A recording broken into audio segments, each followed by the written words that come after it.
District of Conservation is sponsored by CFACT. To learn more about our sponsor, head over to cfact.org. Thank you so much for listening to the show. Welcome to District of Conservation. I am your host, Gabriella Hoffman. This podcast offers a sober examination into all things hunting, fishing, shooting sports, energy, environment, and the public policy surrounding it. And this podcast also specializes in original interviews that you won't hear elsewhere. Here's what I have for you today. I'm speaking with Theresa McMahan of Protect the Harvest. If you recognize her maiden name, she is related, in fact, to the Lucas Oil family, the family behind Lucas Oil. Her grandpa started the company. We're going to talk about combating radical animal rights advocates, and I think one thing we're going to hone in on, especially today, is whether or not elephants have human rights and if habeas corpus should be extended to them. We're going to talk about the case of an elephant by the name of Happy, who resides at the Bronx Zoo, and how this one radical environmentalist group wants to remove the elephant from the zoo. That's an interesting battle, and that's not the only case. Theresa will talk about a few more cases like that emerging in California.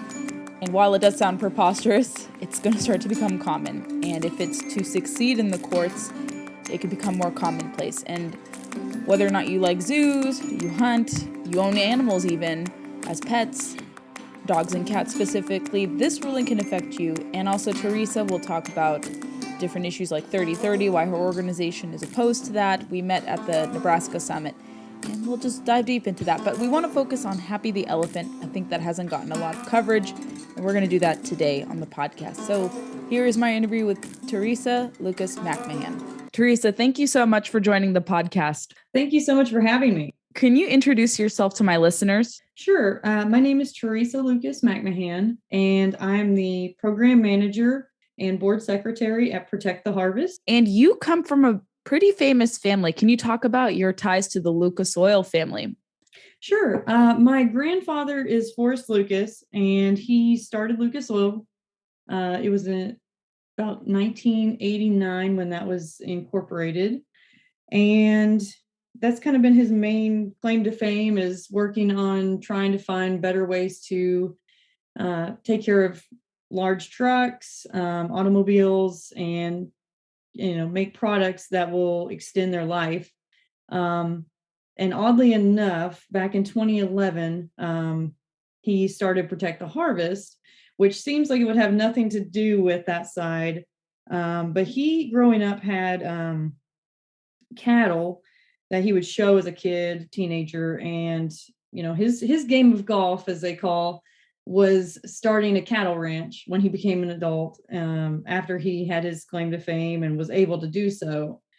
So out in Missouri, they had a nice ranch, Lucas Cattle Company put together. Then came Humane Society of the United States in 2010 with a ballot initiative that was going to affect pretty much any livestock owner that had their animals near their residence. And they put this under a puppy mill bill, as they were calling it, Prop B.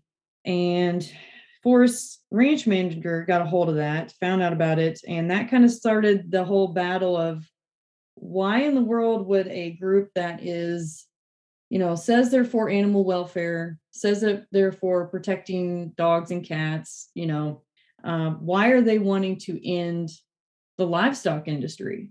So that is where it all began, and it has just grown and grown since then, with trying to educate people on what these groups are trying to do to our food supply, what they're trying to do to our property rights, whether it be hunting and fishing or owning a dog, having a backyard chicken, you name it. That's kind of what we're up against, is an attack on our entire food supply and property rights.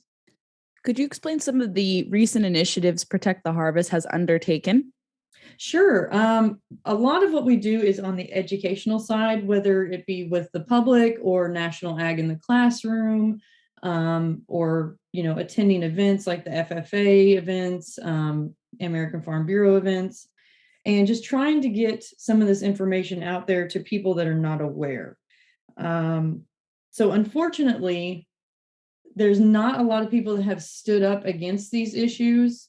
There are a lot of advocacy groups out there, but when you start pushing back against the animal rights and environmentalist extremists, you're going to get attacked. So that's kind of been why most people have played it safe and always said, we're for protecting the farmer, but they've never said what they're against. So that's kind of where Protect the Harvest is. We're not afraid to say what we're against. So a lot of what we educate on is, who are these groups? What are they currently doing to our energy sector, our food security sector, your personal property rights on a county level, a state level, a federal level. We work on policy and not only informing just the public, but also legislators that may not know. A lot of people are not informed on what these groups actually stand for. They see groups like the HSUS, ASPCA, and think, well, they're here to protect animals, but they don't understand the underlying issue is pretty much to turn our country into a vegan society, without owning any animals whatsoever. That means dogs, cats, your hunting dog, even police animals, or animals that help those that have seeing capabilities, or they may be emotional support animals, that sort of thing. They are completely against that. So it's hard to get to that information, though, when you go and just see these websites or talk to somebody from that group. You have to actually dive into a lot of the information they have hidden. So that's kind of where we're at. We're a main purpose is to research these groups, research these bills and legislation that comes out, and try to educate people so that they can make informed decisions, and also tell their legislators or tell their friends and family members, their neighbors, and get them involved in this process of getting back to a local government and letting people know how they can get involved. Because a lot of people don't understand. They see the big picture when they come and start educating themselves about Protect the Harvest and the things we get involved with. They see that it's such a huge issue that we're dealing with, and they don't really know what to do. They're kind of just blinded by all this drinking from a fire hose. But there's a lot of things people can do, even on a small local level. There are certainly a lot. And I think a lot of people, when they start to see, let's say, their ability to eat blue crabs affected, that's something that's been ongoing here in the Chesapeake Mid-Atlantic region. I've seen those billboard wars, which are hilarious, when the crab supporters fight back against PETA and Humane Society. But even just your ability to eat meat, I know there's a big push for eating bugs, which is disgusting if you ask me. If people want to do that, they're within their right to, but I think most Americans would like to stick with eating conventional meat and not alternatives. But I want to move it to a case that really piqued my interest. And we talked about this when we met in Nebraska for the first time, not too long ago, almost 2 months ago, for the Stop 30 by 30 Summit. And this is somewhat adjacent to what you guys focus on, but it definitely plays into the big picture. But it's the case of an elephant by the name of Happy, who resides in the Bronx Zoo. She's an Asian elephant, over 50 years old.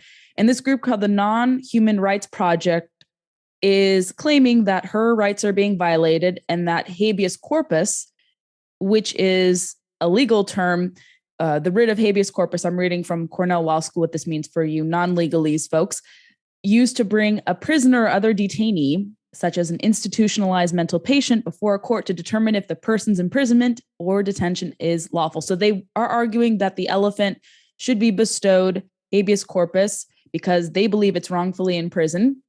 And actually, the Bronx Zoo has issued a very scathing announcement in response to this. And I think actually some of the judges, in the Court of Appeals of the state of New York are not taking their case very seriously, or putting into question what it is. So a brief statement before I have you respond, Theresa, about the case and why you guys took an interest, a little context for everyone.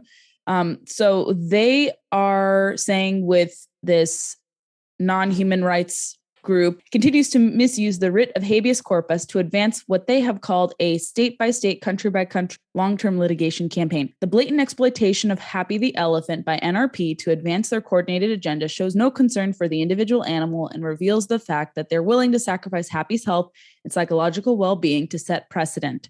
They are not, quote, freeing, unquote, Happy as they purport, but arbitrarily demanding that she be uprooted from her home and transferred to another facility where they would prefer to see her live. This demand is based on a philosophy and does not consider her behavior, history, personality, age, and special needs. So break down this case for my listeners. So I offered some context because I think many people don't know about this issue much, but we were happy to read off a little context. But why did Protect the Harvest jump in on this case and is supporting the Bronx Zoo in essence in this case? Sure. This unfortunately is one of the biggest issues in the country right now on property rights that most people are not aware of. Mainly because if this sets precedent, it's not going to just set precedent for, elephants and zoos. If an animal is able to have a human right, which habeas corpus is a human right, it sets precedent that any animal, if kept in captivity, could be subject to having a lawsuit. That includes your dog and your cat, and all zoo animals or livestock. So when you start down that road, it's very hard to stop it. So we've been trying to fight this thing since the original case came out.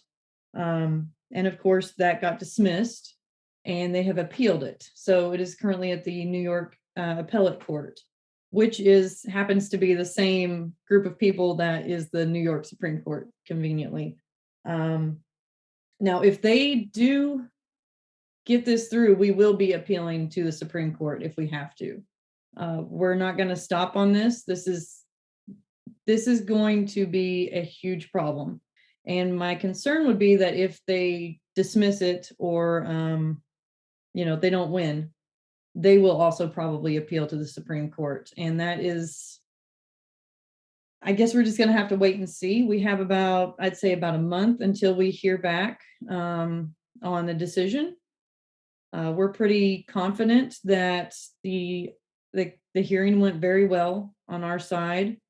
And I think when it comes to issues like these, most judges are going to look at the logical, legal reasoning behind this. And the opposition here, a lot of their discussion on this whole issue is emotional based. And that's kind of what all of the animal rights movement is based on, is emotional based rhetoric.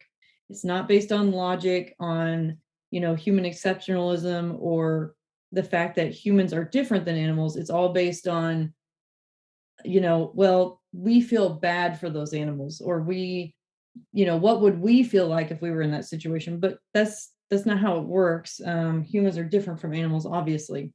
To say that this is a big issue is an understatement. They have the Nonhuman Rights Project has been around since about 2007. Stephen Wise started that group, and he is very extremist in his views. As far as nobody should own any animals, nobody should be eating meat or using any animal products. So he has been able to win some battles internationally, unfortunately.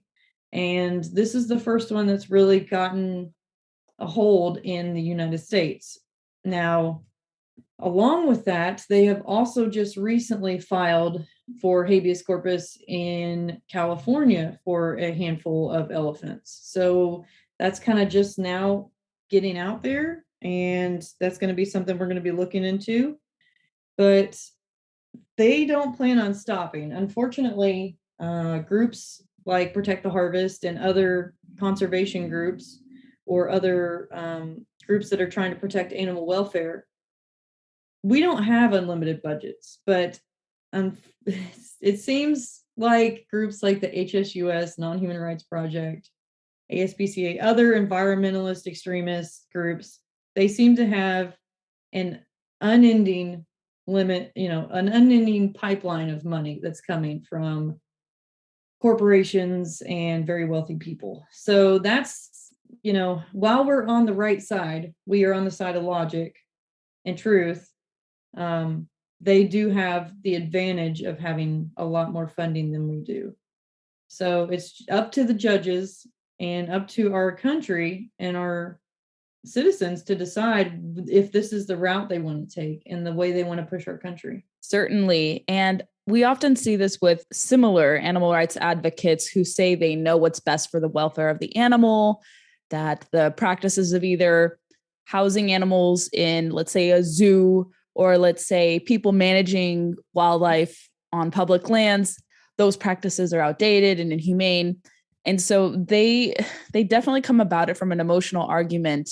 And I think when people are presented their efforts, I think they can deduce that they're not conducive to any rationale whatsoever, nor are they practical. Because let's say in the case of zoos, I've had a zoo CEO, Tim Morrow of San Antonio Zoo. He's come on my show. He invited me to the zoo. I got to see a VIP look at the facility. It's a great place. They take great care of their animals. They love what they do. And they're at the heart of their goal is conservation. I think you find that at most zoos.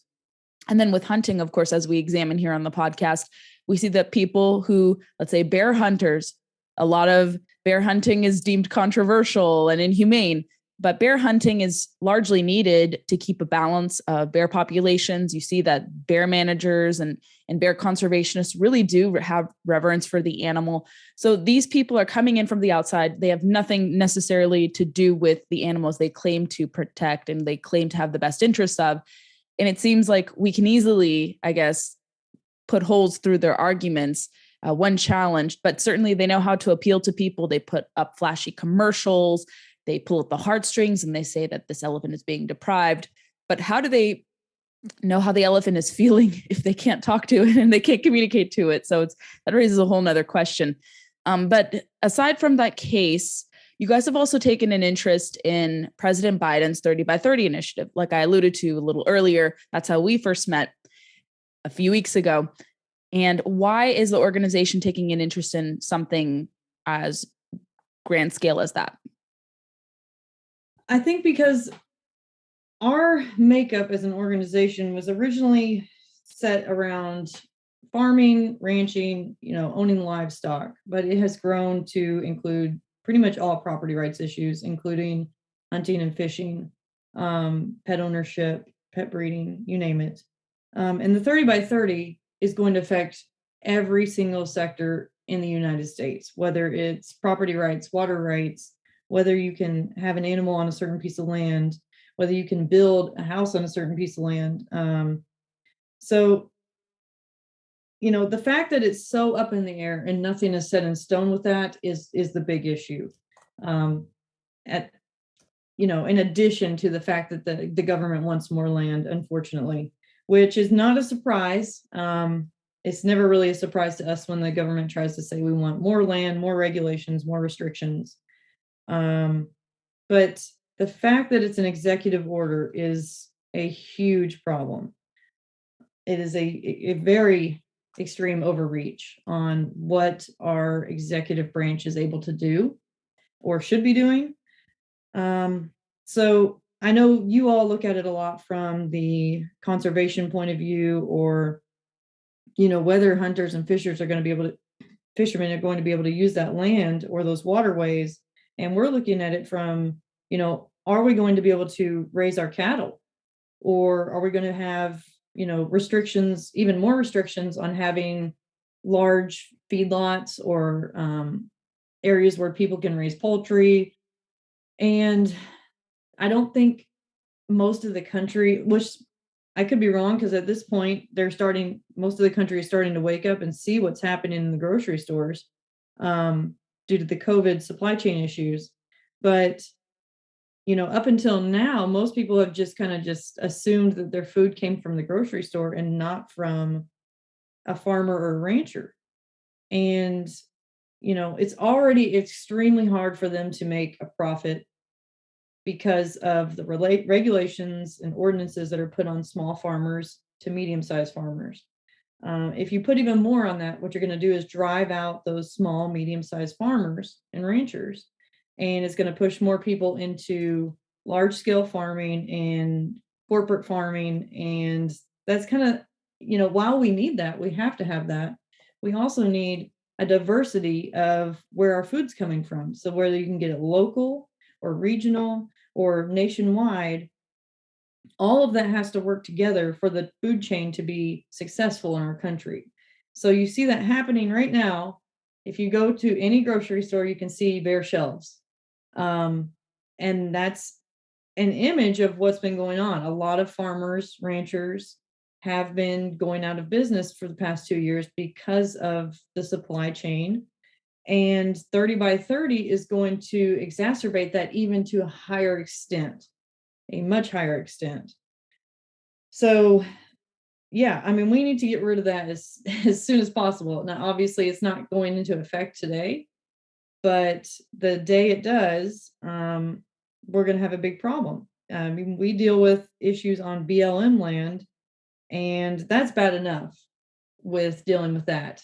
This would be an even more restrictive way of going about it. I think once people actually see the details of the plans and the initiative, it's very vague how they define conservation. And I tell people like, well, if we can't get a opposition to it, if the change of hands in Congress may propel kind of a stopgate to it or a stop to the effort, that's what I tell them. Like, well, if things go to plan politically, we won't see it advanced at the congressional level. I worry they could still enact it by executive fiat or through a secretarial order. And I think people will understand what they're trying to do. And I don't know if you've heard about this discussion, whether or not you're into grazing or hunting or fishing, multiple use, but they want to move away from the multiple use model that has been very definitive of conservation in this country. So I've read reports from the Aspen Institute, from their IDEA Summit from a few summers ago. I saw Senator Heinrich talk about this in an interview with E&E News when he was being considered for Interior Secretary. And you even see the new BLM director, Bureau of Land Management director, Tracy Stone Manning, who said, well, we'll still have multiple use, but we'll move away from traditional uses and to clean energy, something of that nature. So they are trying to shift what public lands management or natural resources management looks like. And that'll affect a lot of traditional players, whether it's ranchers, cattlemen, people who work in timber, and even recreational users. So I think they welcome this kind of transition away from the multiple use model to this public use model, which takes out a lot of people who pay the royalties, who lease land, who are the best stewards of the land in and around public lands. And so to me, I think it could be argued it's deliberate that they want to see this go through, and they want to weaponize, let's say, tools that are not supposed to be weaponized, like national monument designations, to designate more lands, to keep away multiple uses. And even, like I said, recreational users, not just people who make a profit off of different multiple use activities, but even recreationists. That's how bad some of these policies can be used to distort their intentional meaning, the smallest contiguous space, and allowing every public user opportunities to access it. But if there's anything else that you think my listeners should be aware of from Protect the Harvest, what else do you think should be on people's radar before sending them to resources? Sure. I think the biggest thing is for people to be informed on what the difference is between animal rights and animal welfare. A lot of people, well, a lot of the groups that are against us and movements of true conservation are trying to disguise themselves as animal welfare organizations. And animal welfare is not the same as, giving an animal the right to do something. Animal welfare is for looking out for what is proper care for an animal, ensuring that that animal is, getting medical care if needed, food, shelter, water. And animal rights is almost the complete exact opposite. You can just look at the wild horse issue out in the West right now. Animal rights activists are more interested in letting those animals starve to death and, not have water, as long as it means that they are on the land and nobody is bothering them. Well, on the opposite side, groups that are for animal welfare are thinking, okay, it's not good to let animals just sit there and starve to death and reproduce in a way that's, harming the genetics of the animal. And that's kind of where it is. That's the crux of it, of why these groups have gotten such a foothold, is by saying we're for the animals, we're for animal welfare, when that is extremely the opposite. Anytime you give a being a right to, not have, just like a human right, you as a human are allowed to make your own decisions, and nobody's going to force something on you. If you give that animal the same right, then you have to leave that animal to their own device.